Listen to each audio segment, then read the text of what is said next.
আল্লাহ রহমত হিসেবে দিয়েছেন ইলিয়াস ভাইকে। সবাই সংবাদ পরিবেশন করে, সংগ্রহ করে, আর উনি হলো সংবাদ জন্ম দেয়। সুপ্রিয় দর্শক, আসসালামু আলাইকুম ও রহমতুল্লাহ। আশা করি সকলেই ভালো আছেন। সাংবাদিক ইলিয়াস সাহেবকে নিয়ে এই মুহূর্তে মুখ খুলেছেন গণ অধিকার পরিষদের তারেক সাহেব। তারেক সাহেব কি বললেন সাংবাদিক ইলিয়াস সাহেব সম্পর্কে? বন্ধুরা, আজকের ভিডিওটি একটু স্কিপ না করে শেষ পর্যন্ত দেখুন।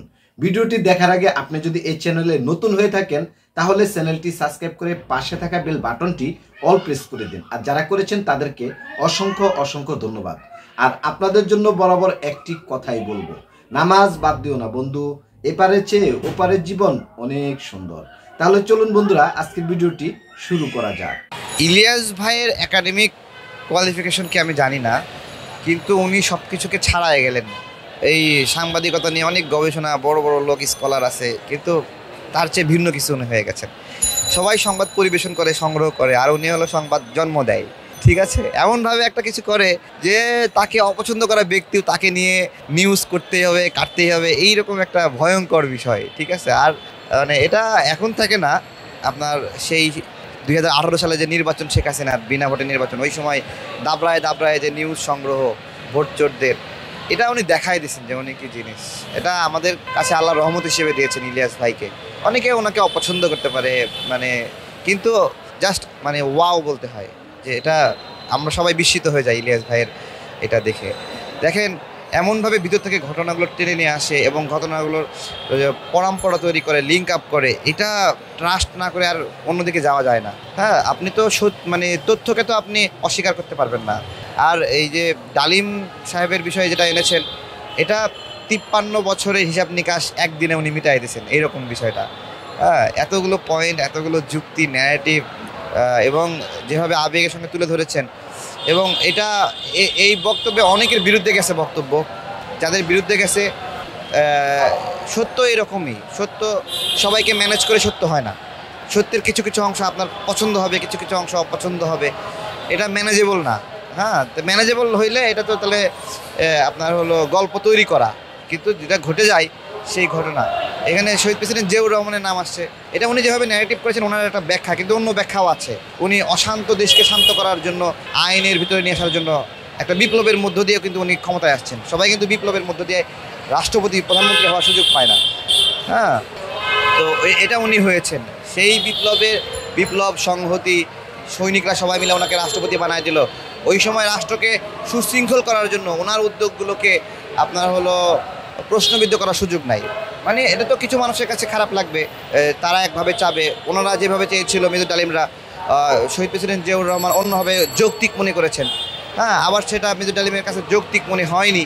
এটা খুবই স্বাভাবিক, মানে আলাদা রকম হওয়াটাই স্বাভাবিক এবং সত্য। এবং শৃঙ্খলার জন্য আমি কোনোটাকে অস্বীকার করছি না, এবং সব কিছু মিলিয়ে ভালো। শহীদ প্রেসিডেন্ট জিয়াউর রহমান দেশের জন্য যে উদ্যোগ নিয়েছেন 1971 সালে, এর পরবর্তীতে বিশৃঙ্খল রাষ্ট্রকে আবার শৃঙ্খলায় আনার জন্য যে উদ্যোগ নিয়েছেন, সব কিছুই গ্রহণযোগ্য। এটা অনেকের কাছে অগ্রহণযোগ্য হতে পারে, অপ্রাসঙ্গিক মনে হতে হবে, অনেকের জন্য জুলুম হতে পারে, এটা স্বাভাবিক।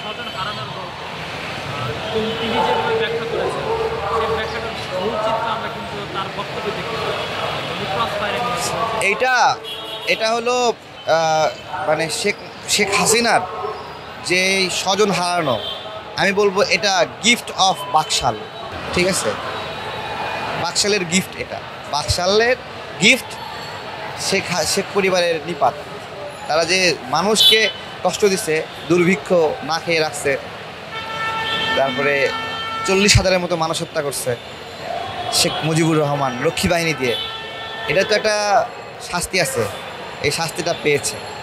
এবং এটা একটা চমৎকার কাজ যে শেখ হাসিনা রয়ে গেছিল। আমরা শেখ হাসিনাকে না দেখলে বুঝতে পারতাম না মুজিব কি মাল ছিল। আচ্ছা, উনি যদি ভুয়া ডালিম হয়, আমি তো বিশ্বাস করি শেখ হাসিনাও বসে বসে এই ভিডিও দেখতেছিল।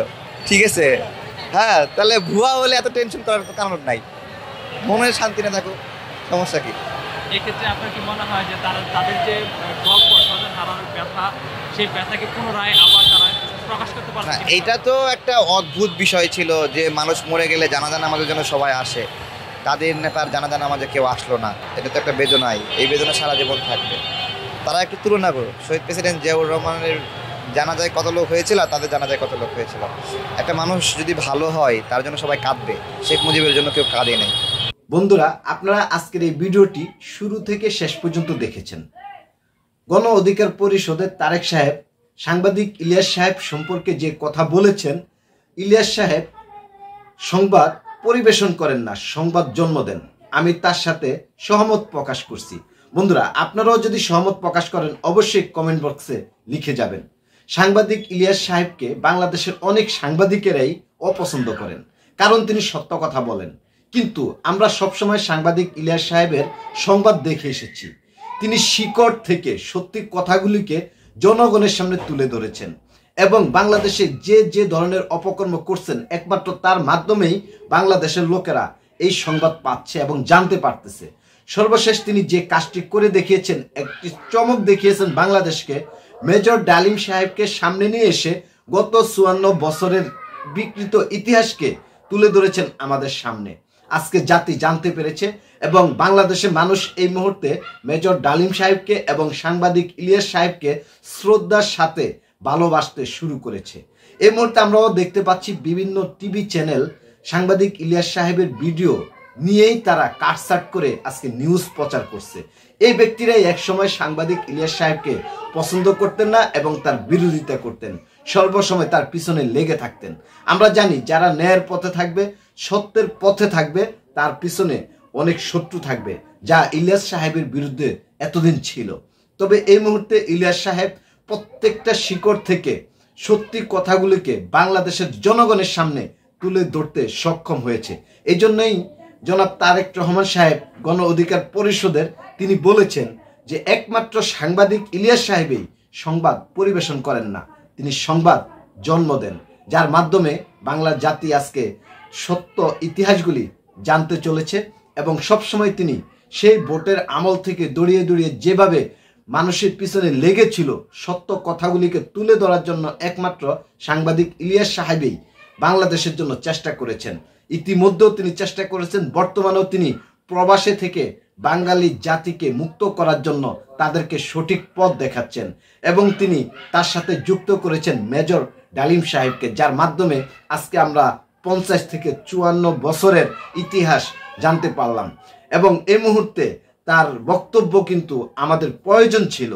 আর এমন একটি মুহূর্তে এসে মেজর ডালিম সাহেব কথা বলেছেন, সেই লাইভটিতে 8 লক্ষ প্লাস মানুষ একসাথে একত্রিত হয়ে সেই 2 ঘন্টার লাইভটিকে উপভোগ করেছেন। কতটুকু মনোযোগ সহকারে মানুষ দেখেছেন এই মুহূর্তে নেট দুনিয়ায় আলোচনা সমালোচনা চলছেই। বিভিন্ন কিছু যারা আওয়ামী লীগকে পছন্দ করেন তারা কিন্তু বলেছেন ইনি মেজর ডালিম সাহেব নয় এবং তিনি সত্য কথা বলেননি। 2-1 জন এ কথা বলেছেন। তবে এই মুহূর্তে মেজর ডালিম সাহেবকে আমাদের বাংলাদেশে খুবই দরকার, সাংবাদিক ইলিয়াস সাহেবকে বাংলাদেশে খুবই দরকার। এই ভিডিওটি যারা দেখবেন সরকার মহলের কেউ দেখে থাকলে আমি আপনাদেরকে বলবো যে আপনারা অবশ্যই এই ব্যাপারটিতে সুনজর দিবেন। আমাদের দেশকে উন্নত করতে, সঠিক পথে পরিচালিত করতে বাংলাদেশে এই মুহূর্তে মেজর ডালিম সাহেবকে প্রয়োজন, সাংবাদিক ইলিয়াস সাহেবকে প্রয়োজন। বন্ধুরা, এই পর্যন্ত যারা ভিডিওটি দেখেছেন আপনাদেরকে অসংখ্য অসংখ্য ধন্যবাদ। এই ভিডিও সম্পর্কে আপনার কোনো মতামত থাকলে অবশ্যই কমেন্ট বক্সে দিবেন। দেখা হবে নতুন কোনো এপিসোডে। সে পর্যন্ত ভালো থাকবেন, সুস্থ থাকবেন। আল্লাহ হাফেজ।